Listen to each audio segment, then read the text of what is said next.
салом бинандагони азиз, ахбори озодӣ аз студияи шаҳри Прага тақдими шумо мешавад. имрӯз 20 октябр аст ва ҳоло муруре мекунем ба сархати мавзӯъҳои барнома.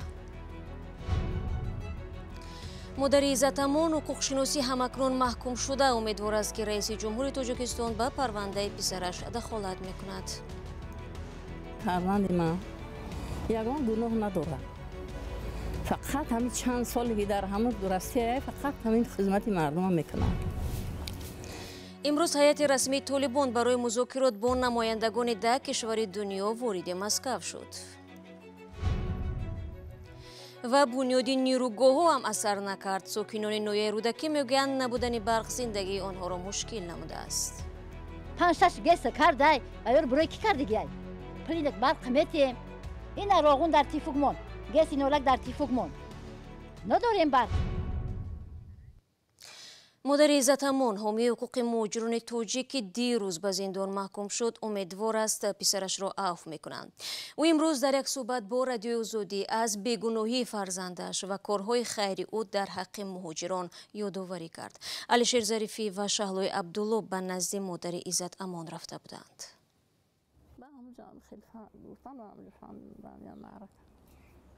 ин модари 73 сола умедвор аст ки раис ҷумҳури Тоҷикистон ба парвандаи писараш дахолат менамояд ва ӯ мавриди афв қарор мегирад. ӯ модари Иззат Амон ҳомии ҳуқуқи муҳоҷирон аст ки дирӯз ба 9 соли зиндон маҳкум шуд. иншоалло озод мешавад, иншоалло ҳама кораш ба неки омадагӣ гуфтам. аввал ман хеле хак зиқ шудам, хак гираю нолаю худо дазора кардам. ва ҳам хеле гуфтам, ҳоли ба умедам, аз худо умед дорам. ӯ аз ҷузъиёти парвандаи писараш огоҳии зиёд надорад. фарзандонаш аз тарси бемории фишори баланди хун то охирин лаҳза аз маҳбас шудани Иззат Амон ва қарздории писараш ба ӯ хабар надоданд. бисёр ҳамаш дурӯғай аст бата. Дурӯғай. хеле одами хақхӯр, хеле одами Қуръон мехона. медона ҳама баду некая. ин қарздор мешуд, пули мардума мехӯрд, мегирифт. ӯ қабало ё пули ёфтагӣ дар он Россия иқа хизмати мардума, хизмати ҳамин дӯстоша кард.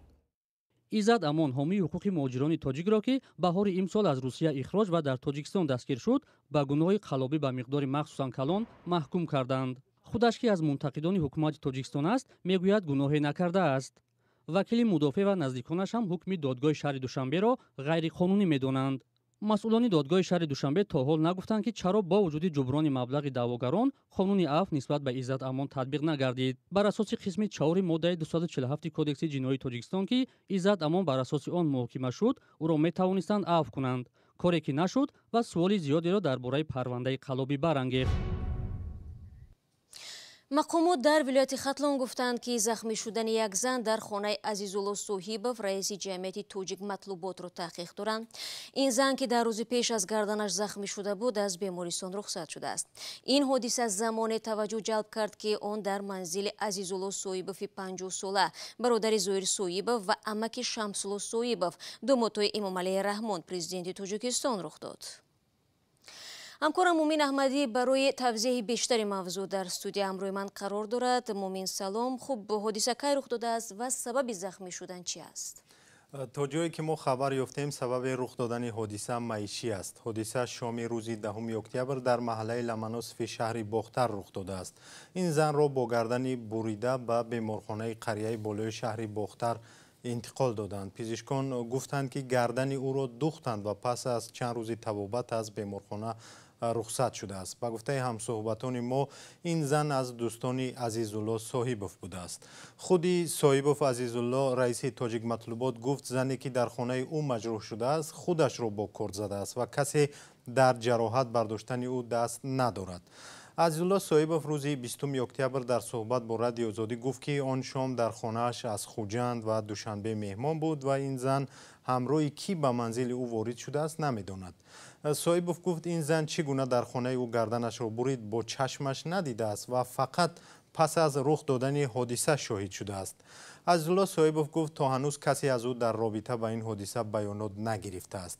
рӯзи 20 октябр дар идораи корҳои дохилии шаҳри Бохтар ҳодисаро тасдиқ карданд, вале гуфтанд онро раёсати корҳои дохилии вилояти Хатлон таҳқиқ дорад. дар раёсати корҳои дохилии вилояти Хатлон иддао карданд ки ҳодиса дар ҳудуди Бохтар рӯй додааст ва масъулияти таҳқиқ ба дӯши онҳост. عزیزالله صاحبوف در شهر باختر قرغانتپه سابق زندگی میکند و سالها باز رئیس جمعیت تاجیک مطلوبات ولایت ختلان است. خب به طور میبینیم مومین این حادثه 10 روز پیش رخ داده است، ولی چرا جزئیات آن دیر یعنی حالا دسترس شد؟ ببینید که شهلا معمولا در تاجیکستان حادثه هایی که با شرکت منصبداران یا نزدیکان آنها رخ میدهد با احتیاط بررسی میشوند و مقامات نیز از آشکار کردن آنها هراس دارند. در چنین حالت برای ژورنالیستان وقتی زیاد لازم می شود که جزئیات و تصدیق یا رد این حادثه ها را پیدا کنند. خانواده صاحبوف ها در ولایت ختلان از نفوذ خاص برخوردارند. آنها صاحب 10 نوع تجارت در تاجیکستان هستند. بازار بزرگ حاجی شریف در شهر باختر و شرکت فراز که حالا با نام‌های دیگر 10 نوع تجارت دارد منسوب این خانواده دانسته می شود. آغاز این حادثه در شهر باختر زود پنج شد، ولی برای پیدا کردن جزئیات آن وقتی بیشتر لازم شد. سپاس برای صحبت. بینندگان عزیز، همکارم مومین احمدی درباره یک ماجرا در خانواده عزیزالله صاحبوف، یکی از عائله معروف صاحبوف صحبت می‌کرد.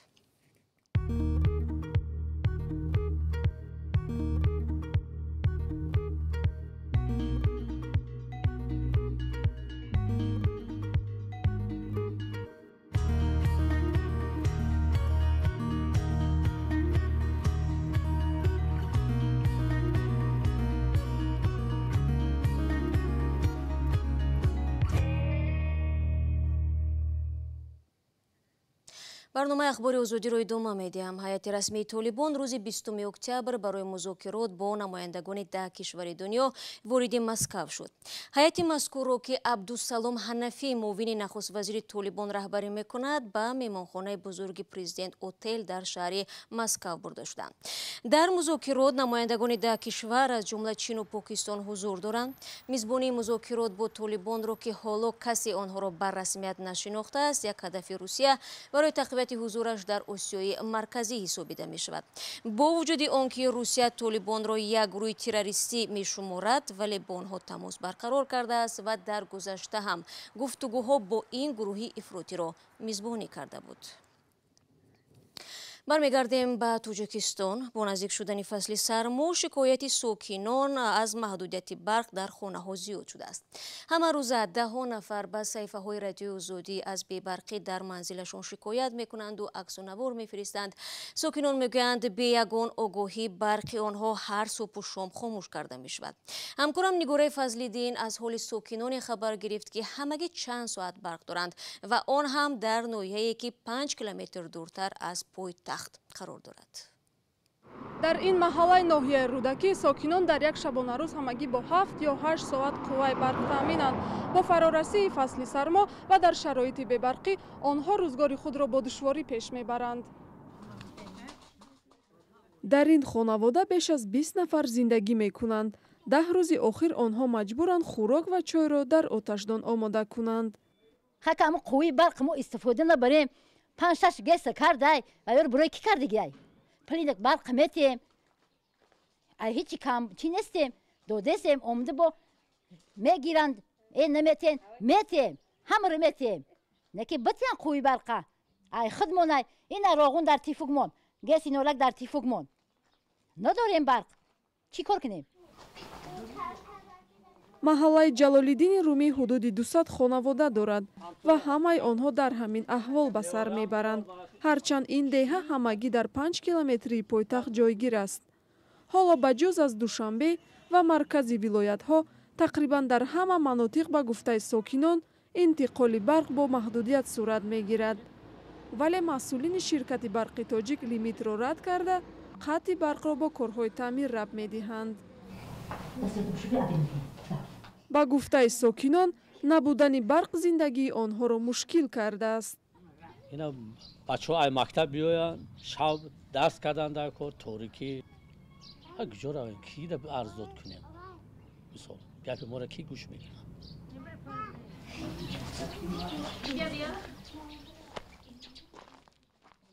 ما گوده که میده داریم نه 1.5 در گواره چه خیلی کنیم کمرم 3000 ده خریدیم میرسه نمیرسه یک تا ده پیده خونه پیسکل هم میکنیم چونک. برای ساکنان دیگر این محله набуди барқ на танҳо мушкили пухту паз ва гармиву равшанӣ, балки бехатарии фарзандони онҳо аст. мисол свет боша дар хонаам авқот карда хонарам гарм мекунем, мисол духовка гиро мекунем, авқот мекунем дар хона, хонаам гармак, мисол гудако телевизор тамошо дар хонаи гармак, вақтиша дарсшон тайёр мекунам, вақтиша ба хоб меравам, вақтиша бо хеста мактаб меравам. бечора авқот сер намекунам. рӯзона ки свет нест дар кӯча мегарданд, шабона меён авқот нахӯрда хобшон мебарад. бо соат свет омад соати 5 мехезонем ва ёя мехезам дарсашон мекунам, чалапара ба мехезам бо мактаб меравам. рӯзҳои охир бо сард шудани ҳаво дар Тоҷикистон мавзӯи қатъи барқ низ доғ мешавад. ба ҷуз аз пойтахт, тақрибан дар тамоми гӯшаҳои рӯстонишини кишвар шикоятҳо дар бораи камбуди барқ ҷой дорад. шиква аз маҳдудияти барқ дар ҳолест ки фурӯши ангишт дар дуконҳои вилояти Суғд ҳам назар ба 1 соли пеш то 100% боло рафтааст. ҳоло Сокинон барои омодагӣ ба зимистон 1 килограмм ангишти дохилиро тақрибан 2 сомонӣ ва ангишти қирғизиро то 3 сомонӣ харидорӣ мекунанд. Фарзон Муҳаммадӣ мавзӯро идома медиҳад. Турғунбой Турсунов, сокини ноҳияи Ҷаббор Расулов, аллакай бухориҳои бобоиро дар ҳавлияш насб карда, вале ба фарқ аз солҳои қаблӣ ӯ имсол бештар тапак ё худ порӯи чорвоҳои хонагиро барои сӯхтан захира намудааст. ин ноҳияи шимоли Тоҷикистон бо ноҳияи Исфанаи Қирғизистон ҳаммарз аст ки дар он ҷо кони ангишти сулукта мавҷуд аст. онҳо мегӯянд дар гузашта ангиштҳои ҳамсоякишварро бо нархи дастрас мегирифтанд, вале имсол натавонистанд бихаранд. ҳозир мо захира кардем хока полочекти вай кӯмир намегирем хокаш азонда чем ҳозир хока 1 сомон. малика раҷабова, сокини дигари ин ноҳия, ҳоло ночор бо барқ хонаҳояшро гарм мекунад. вай ҳоло сӯзишворие надорад ки бухориҳояшро насб кунад ва интизори фиристодани маблағи писараш аз муҳоҷират аст. ҳаво 2-3 рӯзи охир хунук шуд. ният доштам бухории бобоиро насб кунам, вале дидам ки ангишт аз соли гузашта намондааст, баъд нагузоштам. ҳар сол ҳамин вақт ман ангиштро захира мекардам, вале имсол ба сабаби гаронияш натавонистам бихарам. 1 тонна ангишти хуб ҳоло қариб 3000 сомонӣ шуда истодааст.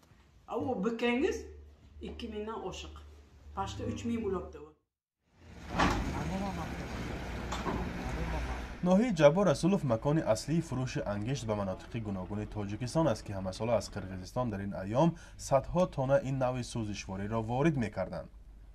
кони ангишти Қирғизистон аз ин ноҳия тақрибан 50 километр тӯл дорад, вале ҳоло дар ин анборхонаҳо нақлиёти ангишткашонии ҷумҳурии Ӯзбекистон зиёд ба назар мерасанд. транспортни расходаш ки қимат табро хунам досани қирғиз ақсоби кам он досту дуртар шудагира Ӯзбекистон дод. Сокинон мегӯянд агар вазъ аз як тараф бозори тоҷирони ангиштро гарм кард, аз сӯи дигар ба болоравии нархи он сабаб шуд. пеш 80 درهم 90 درهم 1 сомон бошад, 80 درهم шуд, 1 сомон 60 درهم шуд. یعنی айни например 30 درهم 40 درهم 60 درهم шуд ва 70 درهم шуд. ҳамаш 100% қимат. тоҷирони ин навъи сӯзишвории муҳим дар фасли зимистон дар вилояти Суғд мегӯянд талаботи мардум барои зимистонгузаронӣ бештар ба ангишти Қирғизистон аст. ҳарчанд ангишти дохилӣ арзонтар аст, вале бинобар пастсифат буданаш онро дар шароити хона истифода кардан зиёновар будааст.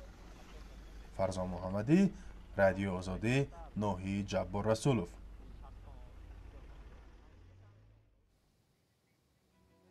бинандагони азиз, фурсати барномаи ахбори озодӣ инҷо ба поён расид. ташаккур аз шумо ки то ин лаҳзаҳо бо мо будед. хабаргузоришҳои дигар дар вебсайти радиои озодӣ гузошта мешавад. фардо ҳамаи шуморо дар барномаи сархати хабарҳо мунтазир хоҳам буд. худро эҳтиёт кунед ва худо нигаҳдорад.